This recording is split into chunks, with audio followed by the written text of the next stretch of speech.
Bu ketishda kelajak ishlansa bo'lmaydi, to'g'risi. Bu ketishda qonunlarga ishonch ham bo'lmaydi. Bu ketishda hech narsaga ishonch qolmaydi. Bu ketishda bu mamlakatda aqlli odamlar tark etishni boshlaydi. Bu ketishda bilmadim, bu kimlar bilan qoladi? Bu ketishda bu mamlakatda tabiati o'ladi, kelajagi bo'lmaydi.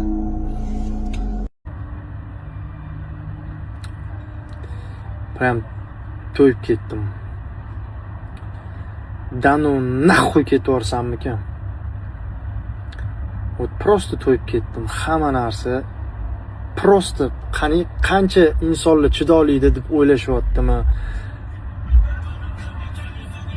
Yaxshi emasda bu o'zi. Shopirlar o'zi qiynalib ketyapti.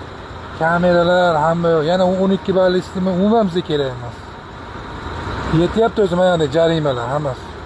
1 yilga yetadi deb o'ylaysizmi 12 ball? Umuman ball kerak emas. Voshe olib tashlaylar uni. O'zi ko'ryapsiz, zo'rg'a tirikchilik qilyapsiz. Topgan pulimiz jarimaga yetmayapti, yana 12 balli.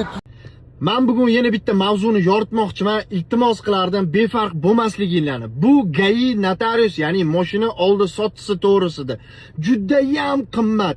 Mayli kattaroq mashina olib sotadigan insonlarga, bu mashina xarid qilayotgan insonlarga bilinmas.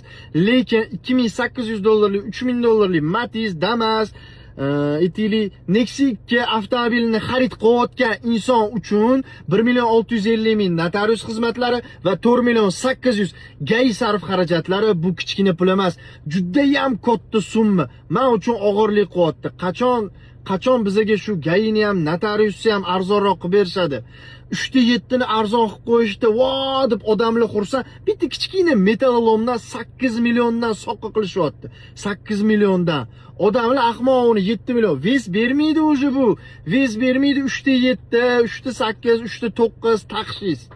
Undan ko'ra arzonroq qilib berishsan, bizga shu narsani foydalanaylik. Mashina almashtiraman degan orzu havasimiz bor. Lekin qiynalyapmiz. Rostdan xalq qiynalyapti. Siz kuzating boshqa mamlakatlar statistikasini, yaxshilab e'tibor bering. Baribir qildiraman. Xudo menga sog'lik berib, umr bersa, shunday kunlar keladiki, bizda kambag'al, ishsizlik bo'lmaydi. Nimaga desangiz, bunga men 7 yil umrimni qo'ydim. Bunga tizim yaratdim, qonun yaratdim, dunyoni ochib berdim. Xalqim yaxshi yashasin, niyatlari amalga oshsin, bolalari farovon bo'lsin, baxtli bo'lsin, nevaralari sog'lom tug'ilsin, tibbiyoti ishlasin, maktabi ishlasin, yo'llari ravon bo'lsin deb keldim men. O'zbek xalqini kim o'ylaydi biz o'ylamasak?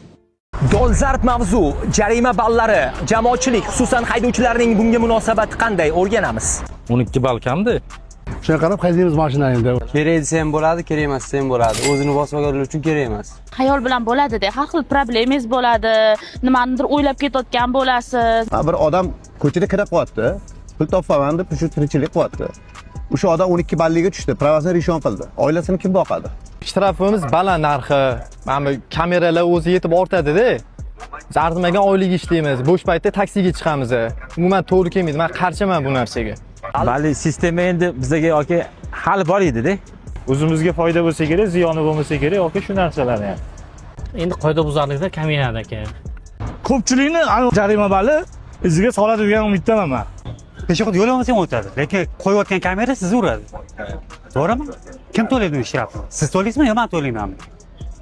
Ha, o'ylab ko'ringlar o'zingiz bu yo'g'ini. Puli bor odam to'lab yurmaydi-da. O'sha puli anaqa yordam bermaydi deb o'ylayman bu yerda. Taksistlarga, masalan, narusheniya ko'proq qiladigan odamlarga menimcha qiyin bo'lsa kerak. Menda ekstrashni e'tiroz yo'q lekin. O'zim sekin yuraman, bilmayman 60-70 shahar ichida. To'g'ri kelmaydigan narsa-da. 12 ball to'play olasizmi? Baribir hamma ham bilmay xato qilib qo'yadi-da. Jarima balliga men noroziman. 12 ball birpasda qilib qo'yadi hozir. Nemislar mashina ishlab chiqarishni ham bilmaydi, soqqa qilishni ham bilmaydi. Bilasizlarmi nimaga? Shopir jarima to'lamasin deb, qarang, tepadagi tezlik 120, ko'rmay qoldim. Pastda hop o'zgaradi. 120.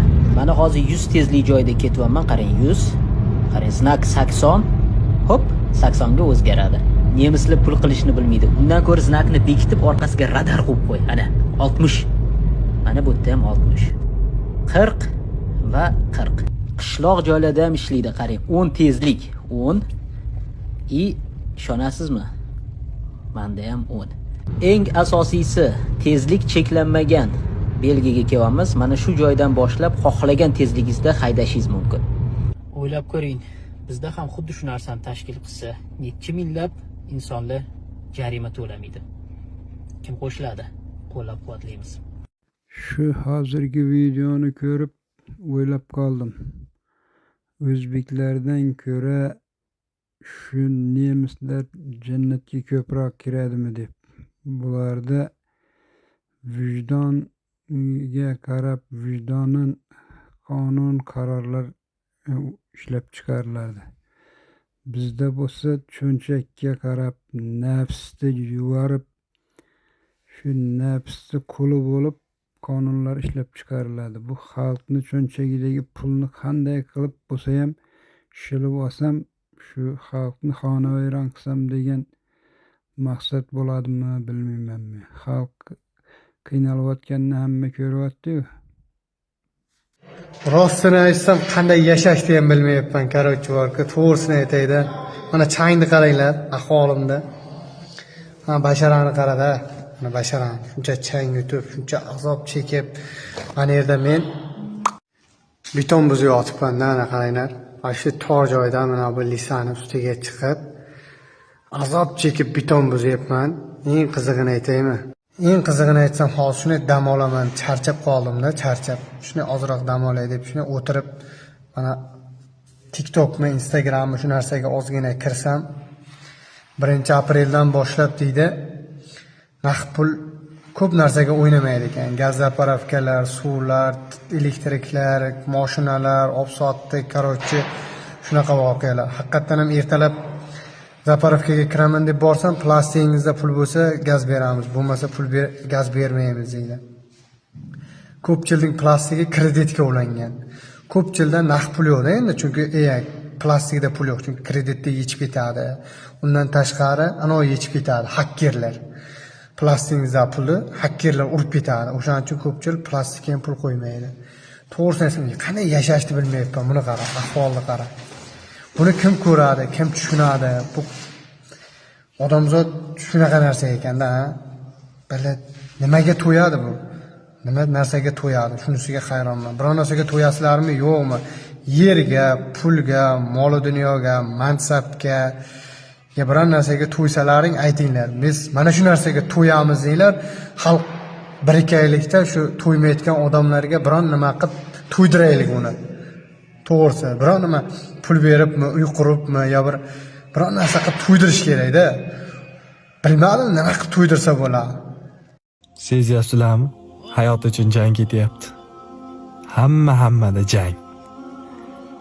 Pul topish kerak, uy solish kerak, o'g'il uylash kerak, qizni chiqarish kerak, mashina olish kerak, devor urish kerak.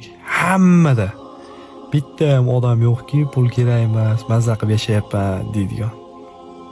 Hamma pul. Rossiyaga chiqib ketayotgan ham pul kerak. Turkiyaga chiqib ketayotgan ham pul kerak. Yevropaga ketganga ham pul kerak. Hammaga pul kerak. Ro'zg'orga pul yetkazmayapti. 100 million pul topsangiz, yana 100 million kamga o'xshab turadi. 10 ming pul topsangiz, 10 ming kam yana. Qancha ko'p pul topganingiz sari shuncha kam bo'laveradi. Qachon to'la to'kis oladi endi bu hayot? Bilmayman endi. Kimda yana qanaqa akalar?